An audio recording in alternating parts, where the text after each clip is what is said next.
Aí eu quero dizer, Deus já te deu. Aleluia. Glória a Deus. Quando estamos no centro da vontade dele, pode ficar tranquilo, o tempo vai ser dele, mas ele já deu. Amém. Aleluia. Salmos 46 diz assim: Deus é o nosso Refúgio. e Fortaleza. socorro bem presente na Angústia. Vamos mais uma vez. Deus é o nosso refúgio e fortaleza, Socorro bem presente na angústia. Mais uma vez. Deus é o nosso Refúgio e fortaleza. Socorro bem presente na angústia. Glória a Deus. Aleluia, Jesus. Graças a Deus. Meus irmãos, Louvado seja Deus. o Salmo 46, ele provavelmente foi escrito por Davi, né? Provavelmente ele foi escrito por Davi. E o que Davi estava pensando aqui, Salmo 46, depois de composto esse salmo, ele havia, na verdade, ele havia levantado os inimigos, né? Do antigo Israel, das terras vizinhas. A gente sabe que Israel ele enfrentava muitos inimigos. E a gente sabe que Davi, ele foi um dos guerreiros, né? Um dos maiores guerreiros na época em que ele participava do exército de Saul. Os irmãos vão perceber que Davi ele se tornou um guerreiro do exército de Saul. E Davi se deu muito bem porque Deus primeiro tinha uma promessa na vida de Davi. E quando Deus tem promessa, é por isso que eu falo para os irmãos, quando Deus tem promessa, se a gente está debaixo da bênção de Deus, ela se cumpre. Verdade. Passa gerações, para nós se torna tardio, mas para Deus não, é o tempo dele, quando nós ficamos na vontade dele. E os irmãos conhecem a história de Davi, era um menino que estava no campo, cuidava do rebanho do seu pai, não é verdade? Ele ficava o tempo todo cuidando das ovelhas do seu pai. Quando Deus quis levantar um rei sobre Israel, ele já tinha levantado Saul, e os irmãos já conhecem que Saul desobedeceu a Deus, e aí Deus mandou Samuel ir na casa de Davi, mandou ungir Davi. Quando Samuel chega lá, ele se depara, né, com a casa de Jessé. Aí tem aqueles que estavam lá, que eram os irmãos de Davi, os irmãos mais velhos de Davi. Vamos dizer assim, uma forma literal e prática, eles eram muito mais bem preparados do que Davi, né? E Davi estava no campo cuidando de ovelha. Davi nunca tinha lidado, né, num campo de batalha, num campo de guerra, colocado uma armadura para lidar com nada, guerrear com nenhum exército. Ele simplesmente cuidava de ovelha. E lá cuidando de ovelha, Deus estava treinando Davi. Cuidando de ovelha, Deus estava treinando Davi, né? Então, meus irmãos, a gente sabe que se olhar no campo de hoje, nós vamos parar para pensar nisso. A gente sabe que hoje existem muitas escolas, né? A escola que te dá respaldo para você desenvolver, somente a pessoa que tem uma chamada, tem algo, né? Desenvolver algo dentro do ministério, na obra de Deus. A gente sabe que existem essas escolas teológicas, estudos que as pessoas fazem. Hoje existe um curso de oratória, que é um curso que prepara a sua voz para você diante de uma tribuna, diante de uma plateia, diante da igreja, diante de um povo, você saber falar e você expressar bem. Na verdade, saber falar é um estudo que você faz. Expressar bem é um estudo que você faz para a sua voz, para você usar o seu diafragma e outras coisas mais. Então existem as escolas de preparo para a pessoa assumir um trabalho de repente e quer expressar bem. Veja que Davi no campo, ele não fazia nada disso. Se for olhar para os irmãos de Davi, eles estavam sendo preparados e fazia parte de um exército que é campo. Você vai ver que os irmãos de Davi estavam lá fazendo parte do exército de Israel. Quando Davi chegou lá no campo para lutar, para se apresentar perante Saul, a primeira pessoa que se apresentou a Davi foi o irmão dele. O que você está fazendo aqui? Você está entendendo? Então, eles faziam parte. Mas Deus chamou Davi. Você está entendendo, irmãos? Eles estavam preparados, mas Deus chamou Glória a Deus. Davi. Aleluia. Você está entendendo? Quando foi para Davi ir, o exército de Israel estava perdendo. O exército de Israel estava temendo o exército de Saul. Quando Golias se apresentava, pronto, aí todo mundo melava tudo, né, irmão? Todo mundo se escondia, inclusive o rei. O rei Saul se escondia. Então, quando Davi, você vê como Deus, ele apresenta aqueles que ele escolheu, que tem uma chamada, está debaixo da bênção. O pai de Davi chamou Davi e falou: seus irmãos estão no campo. Ele sabia o que estava acontecendo e diz: vai lá, leva uns pães, faz isso. E Davi foi. Como era um menino obediente, ele foi. E quando ele foi um do irmão, a primeira pessoa que se apresentou para ele foi o irmão dele. Já reprimiu, o que você está fazendo aqui? Tal, e aquela coisa toda, né? E aí ele vai tentar explicar. Ele é, de uma certa forma, zombado, é caluniado. Não, mas quem apresentou Davi foi Deus. Aleluia. Se a gente for parar para entender, quem está apresentando Davi ali é Deus. Porque Deus tinha um propósito na vida de Davi. Eu tinha uma outra visão da mensagem pensando, Deus está me levando assim, eu não sei porquê. Não sei. Aleluia, meu Pai. Então veja bem que ali Deus está apresentando Davi. Quando ele chega diante de Saul, um menino jovem, moço, né? Aí Saul diz: rapaz, você é novo, você é um menino, e você não tem habilidade, porque não tinha habilidade para lidar com armas, né? E as armaduras de Saul também não cabiam em Davi. Mas antes eu já estava preparando Davi, porque quando ele se apresentou para Saul, ele disse: olha, eu já trabalhei com urso já.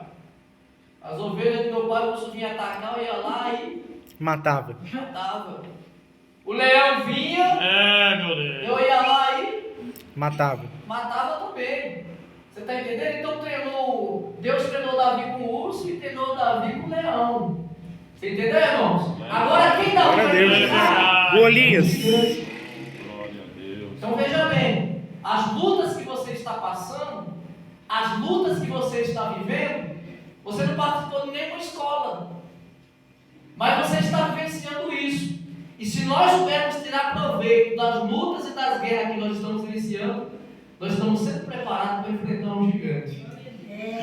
Glória a Deus. Conseguiu entender isso? Sim. A luta que você está vivendo, que você está passando, ou que você pode vir passar, não é para te destruir, não é para te jogar para baixo, não é para te excluir, não. Essas lutas é para te preparar para o gigante que está por vir. Meu Deus.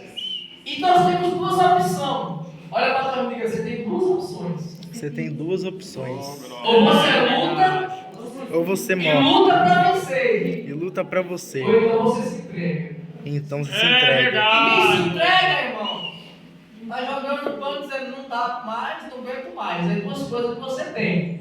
Ou você luta, ou você morre. Ou você sobrevive, ou você morre. Então tem duas escolhas que nós temos. Nós estamos hoje, nessa noite, na casa do Senhor, aceitamos a Jesus e declaramos que Ele é poderoso em nossas vidas. Aleluia, glória a Deus. Declaramos que Jesus é poderoso em nossas vidas. Aleluia. Mas na hora que vem o urso, parece que Jesus fica pequeno. E quando vem o leão, aí o negócio fica pior ainda. Olha para o teu irmão e diga assim: se prepara. Se prepare, Porque está vindo o gigante. porque tá vindo um gigante. Amém. E aí, irmãos? Dá para enfrentar o gigante? Com certeza. Glória a Deus por isso. Só que para enfrentar o gigante tem que vencer o urso E o leão? e o leão. Então, irmãos, entenda isso. A sua luta, a sua guerra, a sua batalha, a sua dificuldade, a sua angústia não é para te destruir. mas é para te preparar. Porque o que Deus tem é grande. Olha para ele e diga: o que Deus tem é grande. O que Deus tem é grande.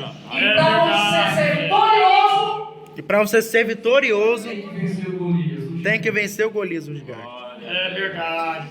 Quem pegou, diga glória a Deus. Glória a Deus! O salmista escreve o Salmo 46 com propriedade. Então, irmãos, para que a gente possa fazer, para que Davi possa fazer com que isso que ele está escrevendo venha ter força, venha influenciar alguém, ele fala com propriedade. Por quê? Porque ele já vivenciou e já viveu. Quem fala sem viver, se prepare para viver e suportar aquilo que falou. Porque a gente, irmão, semeia, e aquilo que a gente semeia, nós Colhemos. E uma das coisas que às vezes a gente não entende é isso. A gente fala, e às vezes não viveu ainda. E quando vivencia, a gente vê que o que nós falamos. Não é verdade? É, meu Deus. Então, veja bem, que tem um gigante por vir, e esse gigante precisa ser vencido. Agora, com as minhas forças, com as nossas forças, nós não conseguimos vencer. Mas nós temos um Deus que é poderoso, que ainda que a morte venha bater na porta, Ele está dizendo: eu sou a ressurreição e a vida. Glória a Deus! E quem está em mim, ainda que esteja morto, Viverá. Viverá! Glória a Deus. Aleluia. Oh, glória a No Salmo Deus! 46, ele escreve a palavra refúgio. Está dizendo assim: Deus é o nosso refúgio e fortaleza. A palavra É refúgio verdade. traduz o termo hebraico que significa literalmente um abrigo. E o que é um abrigo, irmãos? É um lugar que você se abriga. Por exemplo, nós estamos agora num período de frio, correto? Quem está aqui de camiseta? Ninguém, está todo mundo de blusa. Porque a blusa é o nosso Refúgio. abrigo do frio. A blusa é o que nos protege Do frio. Porque se nós andarmos como andamos no calor, nós corremos o risco de pegar um resfriado. Então a blusa é o nosso abrigo. Então o salmista está dizendo que Deus é o nosso refúgio. Ele está dizendo que Deus é o nosso abrigo em momentos de adversidade. Oh, glória a Deus! Deus é o nosso abrigo. Aleluia, Jesus! O termo refúgio é mencionado várias vezes na Bíblia e possui um significado profundo e simbólico, né? Na sua essência, refere-se a um lugar de proteção, segurança e paz, onde pessoas podem encontrar abrigo e consolo em tempo de dificuldade. É, meu Deus. Então Deus é o nosso abrigo. E se Deus é o nosso abrigo, irmãos, nós temos que saber que nós temos alguém que nos momentos difíceis das nossas vidas, Ele está sempre presente. É, meu Deus. Ele está sempre presente para nos socorrer. É verdade. Deus é o nosso refúgio e fortaleza. A fortaleza era um lugar, ou cidade, vamos usar um termo cidade na época. As cidades geralmente eram muradas. Os irmãos lembram da muralha de Jericó? Passava quase 2 carros por cima daqueles muros, de tamanha largura. Era um lugar de muita proteção. Mas por que as cidades eram tão protegidas?